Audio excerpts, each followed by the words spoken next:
Okay. Now you go. All right, so Grandpa and I thought we would do something different today for my story. And I'm going to read you this story. And Grandpa said he would help me film it because I didn't want to bring my tripod out here. And then we're going to show you what we're going to put in our garden. So Grandpa's here helping me plant our garden. So Troy, let's Tink. Tink wants some attention. Tink is sneezing. Hey, Tink. Tink has kittens too. All right, so the raspberries are behind me. Here are my raspberry plants. And I've got all my tools to do my garden. We've got our watering can. But first of all, we're going to read this story called Tops and Bottoms. Grandpa, are you ready for it? Okay. All right, this is one of my favorites, Tops and Bottoms by Janet Stevens. Once upon a time, there lived a very lazy bear who had lots of money and lots of land. His father had been a hard worker and a smart business bear, and he had given all of his wealth to his son. But all Bear wanted to do was sleep. Not far down the road lived a hare. Although Hare was clever, he sometimes got into trouble. He had once owned land too, but now he had nothing. He had lost a risky bet with a tortoise and had sold all of his land to Bear to pay off the debt. Hare and his family were in a very bad shape. "The children are so hungry, Father Hare. We must think of something," Mrs. Hare cried one day. So Hare and Mrs. Hare put their heads together and cooked up a plan. The next day, Hare hopped down the road to Bear's house. Bear, of course, was asleep. "Hello, Bear, wake up. It's your neighbor, Hare, and I have an idea." Bear opened one eye and grunted. "We can be business partners," Hare said. All we need is this field right here in front of your house. I'll do the hard work of planting and harvesting, and we can split the profit right down the middle. Yes, sir, Bear, we're in this together. I'll work and you sleep." "Huh?" said Bear. "So what'll it be, Bear?" asked Hare. "The top half or the bottom half? It's up to you. Tops or bottoms?" Let's see," Bear said with a yawn. "I'll take the top half. Right, the tops." Hare smiled. "It's a done deal, Bear." So Bear went back to sleep, and Hare and his family went to work. Hare planted, and Mrs. Hare watered, and everyone weeded. Troy, show them our weeds that we have to do some weeding. Yep, okay. Bear slept, and the crops grew. When it was time for the harvest, Hare called out, "Wake up, Bear! You get the tops, and I get the bottoms."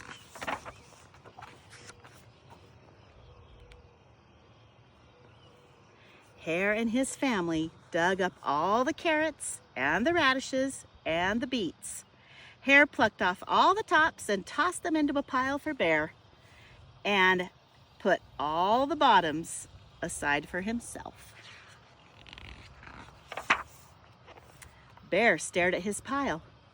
"But Hare, all the best parts are in your half." "You chose the tops, Bear," Hare said. "Now, Hare, you've tricked me. You plant this field again, and this season I want the bottoms." Hare agreed. "It's a done deal, Bear." So Bear went back to sleep, and Hare and his family went to work. They planted, watered, and weeded.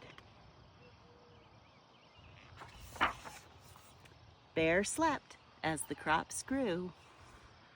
When it was time for the harvest, Hare called out, "Wake up, Bear! You get the bottoms, and I get the tops." Hare and his family gathered up all the lettuce and the broccoli and the celery. Hare pulled off the bottoms for Bear and put the tops in his own pile. So there's all the stuff that Hare got. And there's what Bear got. Bear looked at his pile and scowled. "You have cheated me again." "But Bear," Hare said, "you wanted the bottoms this time." Bear growled. You plant this field again, Hare. You've tricked me twice, and you owe me 1 season of both tops and bottoms. You're right. Poor old Bear, sighed Hare. It's only fair that you get both tops and bottoms this time. It's a done deal, Bear. So Bear went back to sleep, and Hare and his family went to work. They planted, watered, and weeded. Then they watered and weeded some more. Bear slept while the crops grew. When it was time for the harvest, Hare called out, "Wake up, Bear! This time you get the tops and the bottoms." There in front of Bear's house lay a high field of corn. Hare and his family yanked up every corn stalk. Hare tugged off the roots and left them in a pile for Bear. He tugged off the roots at the bottom and the tassels at the tops and put them in a pile for Bear. Then he carefully collected the ears of corn in the middle and placed them all in his own pile. Bear rubbed his eyes and watched. "See, Bear, you get the tops and the bottoms. I just get the middles." "Yes, sir, Bear, it's a done deal." Bear does not look happy, does he?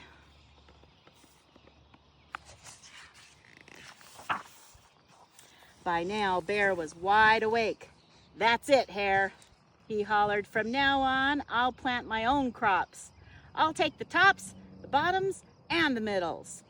Hare and his family scooped up the corn and hopped down the road toward home. Bear never slept again through a season of planting and harvesting. Hare bought back his land with the profit from the crops, and he and Mrs. Hare opened a vegetable stand. And although Hare and Bear learned to live happily as neighbors, they never became business partners again.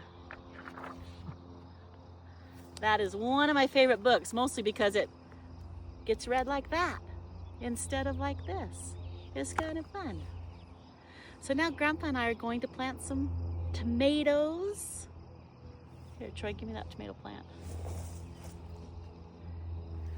We're gonna plant some tomatoes, and we're gonna plant some green beans, and we're gonna plant some pumpkins, and what else did I say? Green beans, tomatoes, pumpkins. Did I say green beans? And some squash, some summer squash. So, happy gardening, everybody. Oh, wait, did you stop it already? Nope. Books bring us together when the miles keep us apart. Now you can shut it off.